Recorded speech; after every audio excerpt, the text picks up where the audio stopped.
Thank you, Professor Reichman, for that introduction.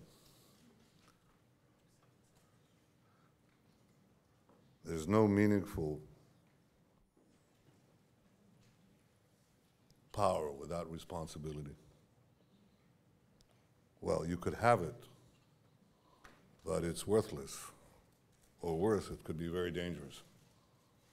So all of us entrusted in power, with power, have responsibility. And I'll talk about that later. What our responsibilities entail in this moment. But I'd like to say a few words before that, not only to you, our host, Dr. Gano, who I remember from our youth, and the many guests here from abroad, but most especially to Ambassador Shapiro of the United States of America. As you know, Ambassador Shapiro speaks perfect Hebrew, but I want to say a few words in English to you and to the people of the United States. We remember that day 13 years ago, and we mourn with you on this day for the thousands who lost their lives in that horrific attack.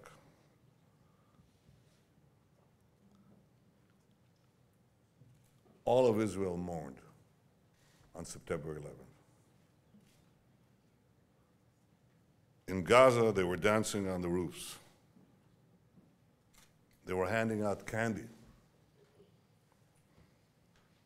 That's the moral divide.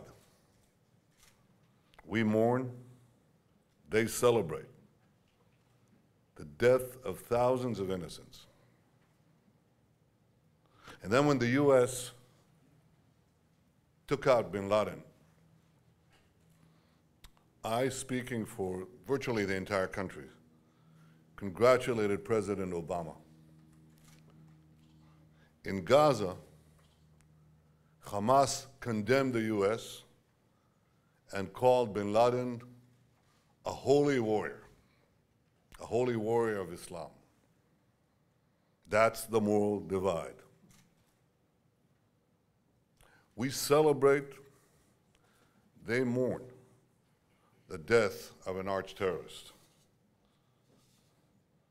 Now that moral divide has never been clearer than it is today, because Hamas,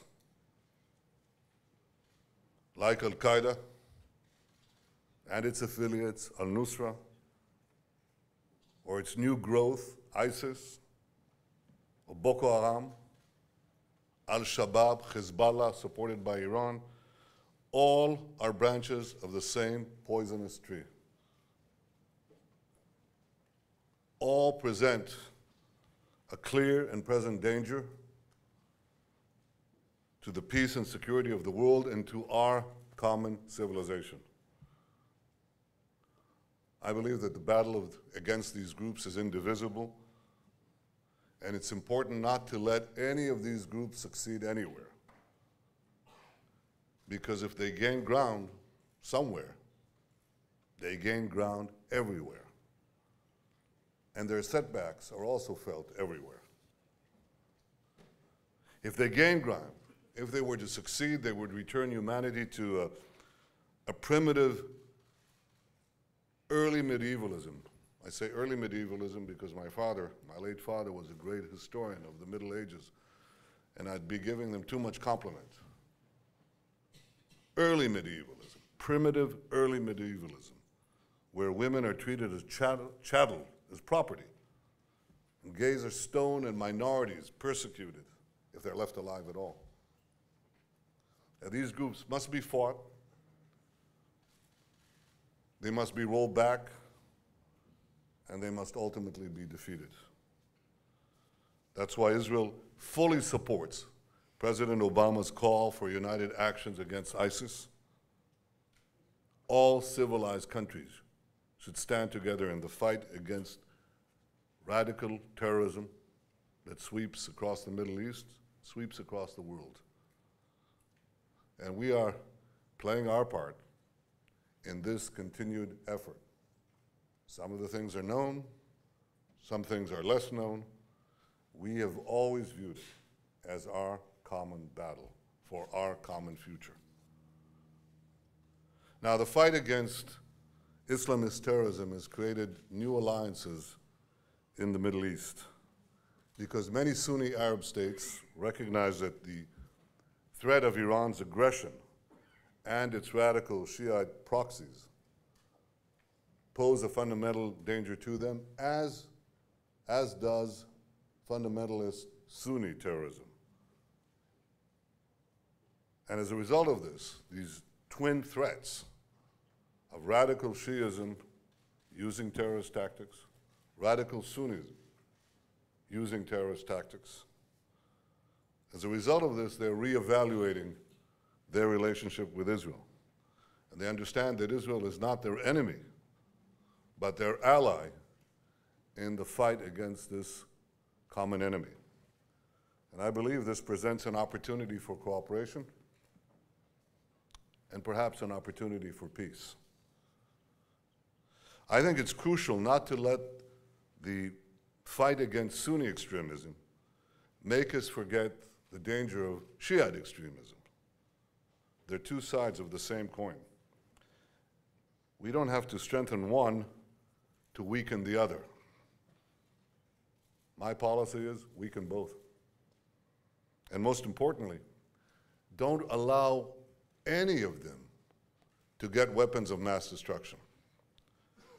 And that's why the arrangement that was achieved in Syria to disband and take out the chemical weapons and chemical materials was so important.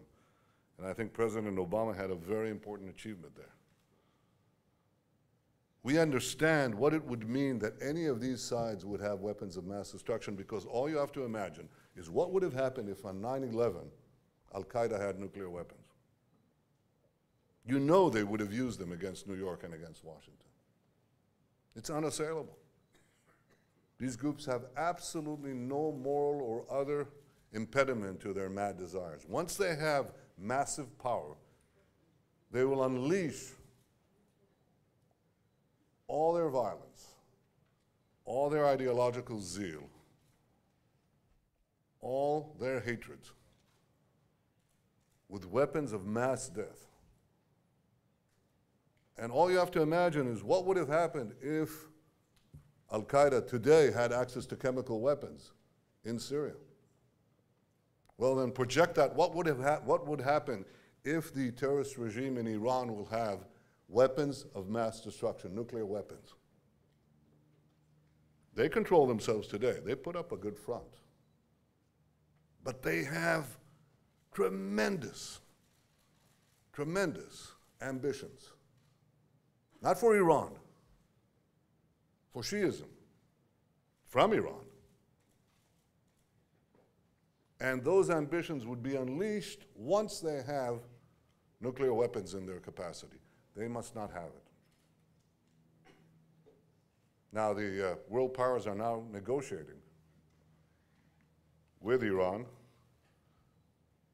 and I hope they make a good deal, because a bad deal should not be made. I'll tell you what a good deal is. The one that was made in Syria. Because what that deal said was, take the chemical weapons and the materials, the chemicals themselves and the means to make the weapons out of Syria. It didn't say to Assad, keep them, store them, and we'll put an inspector. You know, we'll lock him with a padlock and we'll put an inspector next to it. Because at any point, Assad could kick out the inspector. I'm not saying that's Inspector Clouseau, a good inspector. But the whole idea of breakout is you throw away the inspector and you rush. Once you've unlocked the storehouses, you rush to make the weapons. That's what Iran is seeking.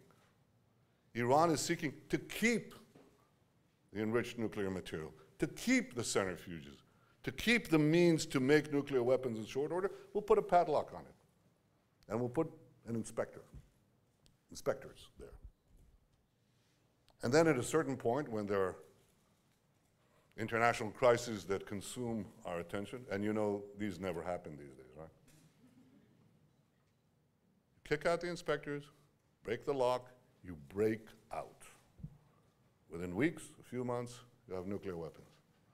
That's a bad deal. And if Iran has nuclear weapons, you will see a tremendous pivot in the world. No, not in the Middle East, in the world. You will see things you never imagined could be possible. Horrors that you couldn't even contemplate come to fruition. The ultimate terror. A terrorist regime with the weapons of the greatest terror of them all. We must not let that happen. So we have no shortage of threats.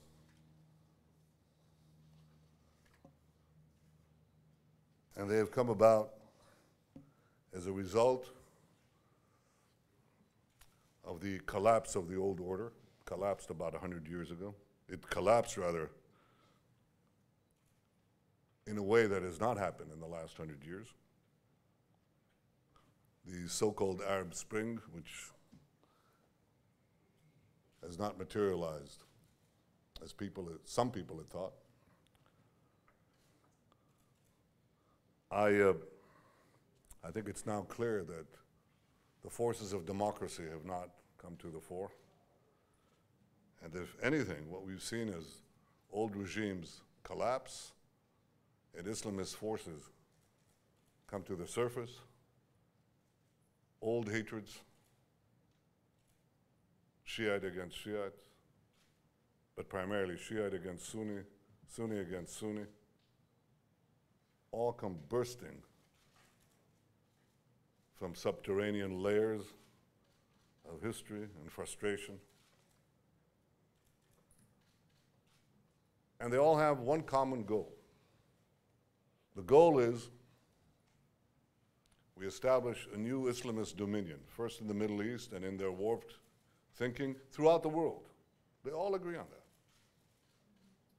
They're not limited in their scope to a territory. They're not limited to borders. They're basically, they may be pivoted in a state. They may be anchored in a particular place. But their goal is to take the entire world, to cleanse it of infidels, first their own people, Muslims, and then everyone else. Madness. They all agree that they have to establish a caliphate. They all disagree who should be the caliph. That's the nature of their disagreements. And they all use essentially the same tactic. And that's unbridled violence, fear, terror. And the terror is, first of all, imposed on their own peoples. That's the number one target, before anyone else. If your people want to rise up against you, as they did in Iran 5 years ago, you kill them. You send out your troopers to the streets, besiege, and just shoot them on the sidewalks. You steal millions of votes, people protest, you shoot them. But it's not enough to shoot them one time. You constantly shoot them, or to be more precise in Iran, you hang them. Anywhere between 1,000 to 2,000 people are annually executed in Iran. I'm not talking about criminals, I'm not talking about people who've broken the law, people who have the temerity to have a different view, question the regime. And they're hung in public squares, and sometimes they're hung from cranes. They don't have enough scaffolds. And you see the same thing same thing. Doesn't receive the same prominence from ISIS, same technique. You take over a population, the first thing is, yes, you lop heads off and this tragic barbarism that we've witnessed, but you also take people to the burial pits and you shoot them by the hundreds and thousands. And we've just seen the same in Gaza. During the fighting, there was a lull. Gazans went out to look at their surroundings, started protesting at what Hamas did to them. And Hamas had a very simple thing in response. They shot them. These aren't the executions you heard about. These are the executions you didn't hear about. And then towards the end of the fighting, just to make sure that everybody gets the message, as in Iran, as in Iraq today, so in Gaza, they take out 25 people from the jails, Fatah people, who've been there for years. And they accuse them, listen to this, they accuse them that they're the ones who gave Israel real-time intelligence for our military actions. Kind of hard to do. I don't know, maybe we dug a tunnel underneath, came to their jail cells, received. It's not funny. They take them out into the public squares and they put a bullet in their heads for everyone to see. So the tactics are uniform.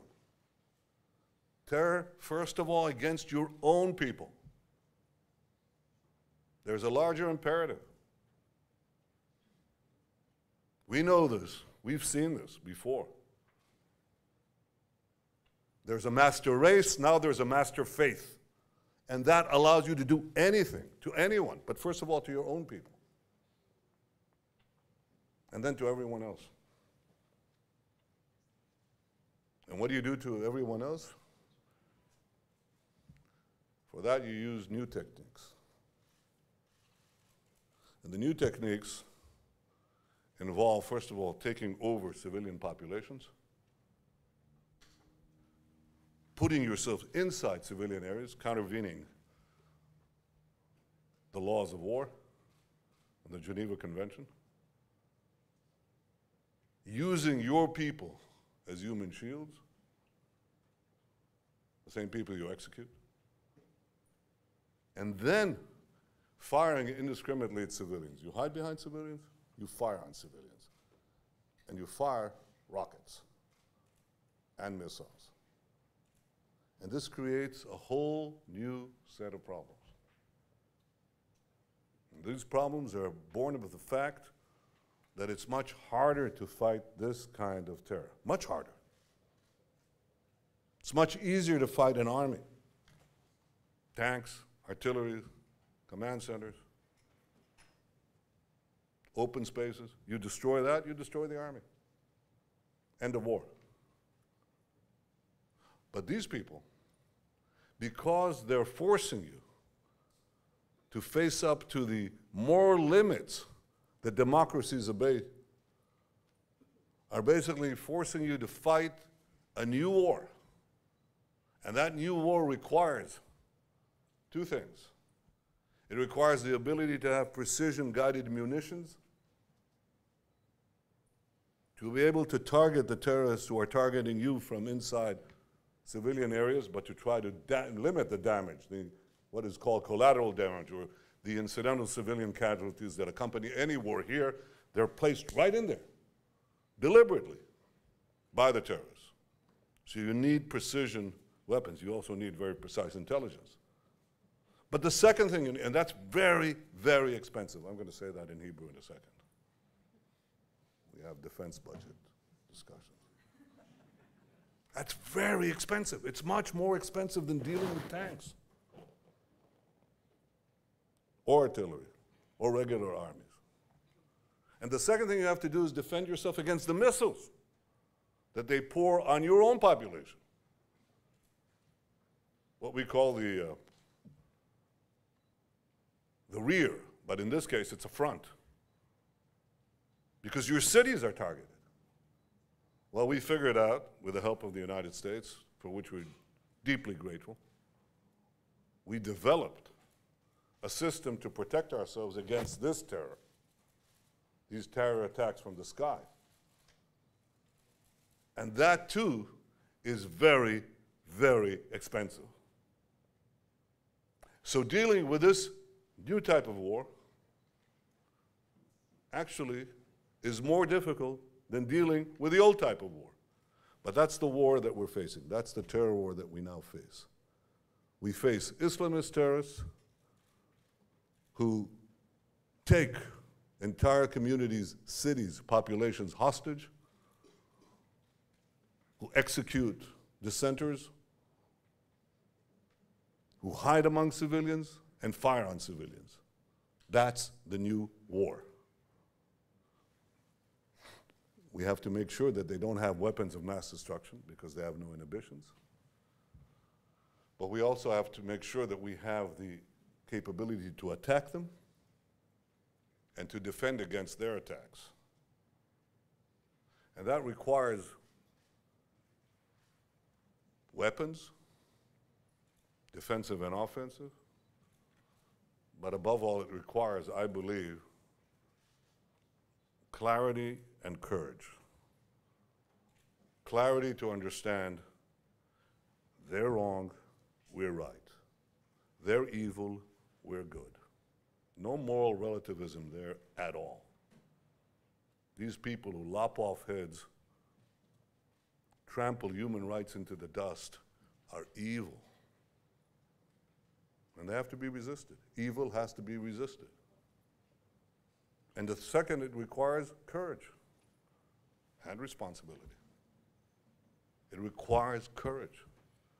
Because all the other qualities that we could bring to bear in the battle against terrorism are meaningless if you don't have courage.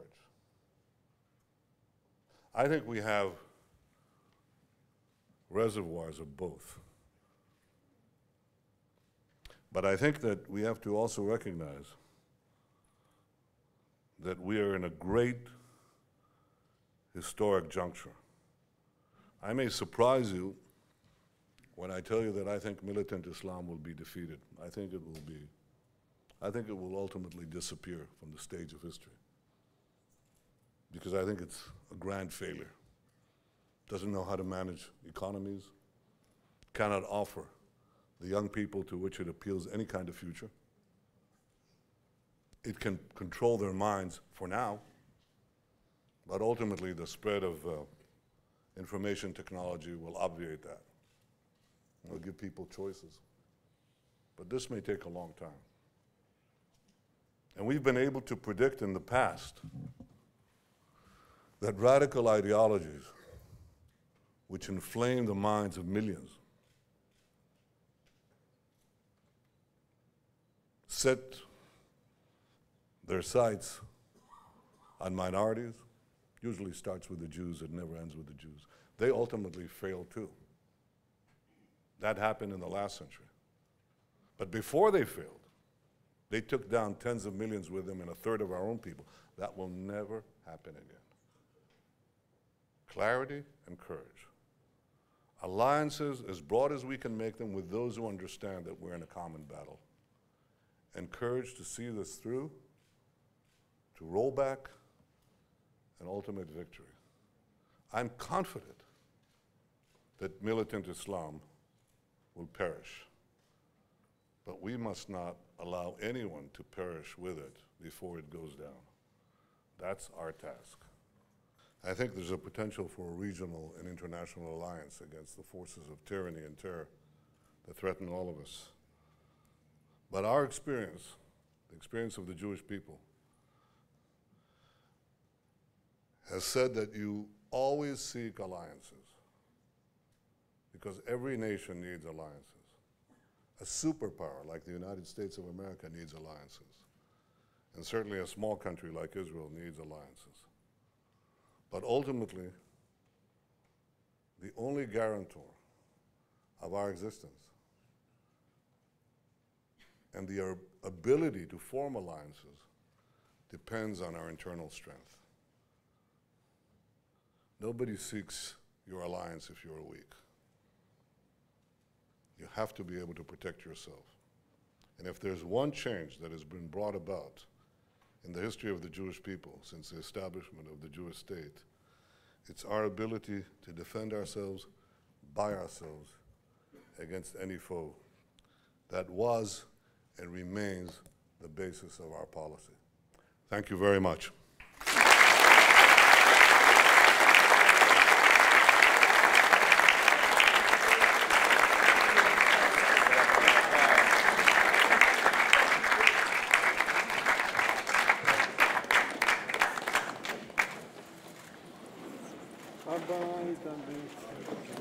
Thank you, Prime Minister Netanyahu.